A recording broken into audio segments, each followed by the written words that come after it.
बंगाल के चुनाव में ऐतिहासिक जीत होगी टीएमसी की, आदरणीय दीदी जी की, और इसलिए होगी वो लगातार उन्होंने काम किया बंगाल की जनता के लिए। और आदरणीय ममता दीदी, मैं समझता हूँ बंगाल के स्वाभिमान की प्रतीक हैं। और भारतीय जनता पार्टी के लोग हथकंडे बहुत अपना रहे हैं, डीजीपी हटाए, होम सेक्रेटरी हटाए और जाने क्या क्या भी होगा चुनाव तक। लेकिन कुछ भी हो, और इससे भी ज़्यादा पहले हुआ था, लेकिन इन चीज़ों का असर पड़ने वाला नहीं है। पिछली बार से भी बड़े बहुमत के साथ ममता दीदी जीत के आएंगी। सर, जिस प्रकार से वर्ल्ड वाइड बात करें, चाहे ईरान और इजराइल में बात करें, भारत जो झेल रहा है, जिस प्रकार से आगे चल रही है, क्या कहना चाहेंगे जिस प्रकार से गैस को लेकर तमाम जो परेशानियाँ भारत को झेलनी पड़ रही है? मेरे पत्रकार साथी, मैं तो कहूँगा ये सवाल आप भारतीय जनता पार्टी या सत्ता में बैठे लोगों से पूछिए, जो इतनी परेशानी होने के बावजूद रात दिन बयानबाजी कर रहे हैं कि गैस की कोई कमी नहीं है, डीजल पेट्रोल की कोई कमी नहीं है, जबकि सच्चाई पूरा देश जानता है।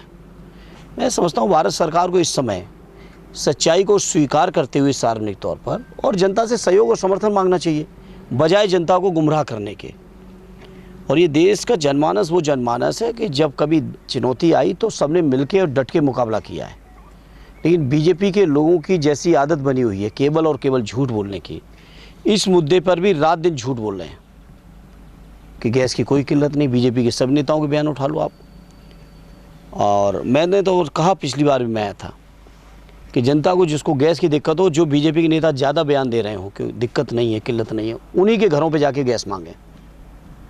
सर, यूपी की बात करें, सर जेवर में इंटरनेशनल एयरपोर्ट की स्वागत 28 तारीख को प्रधानमंत्री मोदी जी ने आया, क्या कहना चाहेंगे सर? आजमगढ़ को देख रहे थे नहीं, हालांकि आजमगढ़ का कोई फ़ायदा नहीं है, एयरपोर्ट बन रहा है, अच्छी बात है, अच्छी बात है। सर, जिस प्रकार से यूपी सरकार में जीरो टॉलरेंस की बात होती है, चाहे प्रधानमंत्री मोदी जी का संसदीय क्षेत्र हो, चाहे योगी जी का क्षेत्र हो, आपने दिन दहाड़े देखे होंगे। ये केवल इनकी झूठ बातें हैं, केवल इनका प्रोपगंडा है।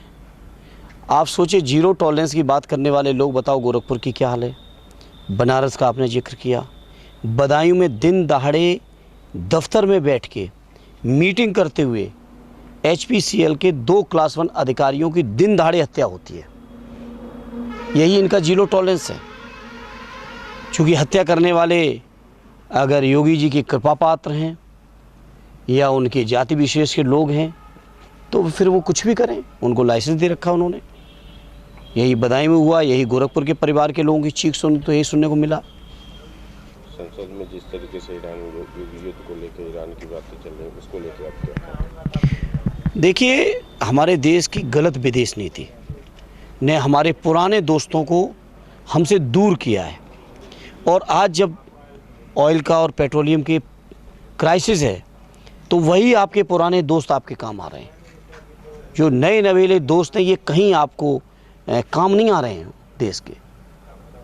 तो मैं समझता हूँ हमारे देश की जो पुरानी विदेश नीति चली आ रही, जो हमारे पुराने दोस्त हैं, जो यहाँ से लेके संयुक्त राष्ट्र संघ तक आपका साथ दिए हों, ऐसे दोस्तों से दोस्ती कमज़ोर नहीं होनी चाहिए।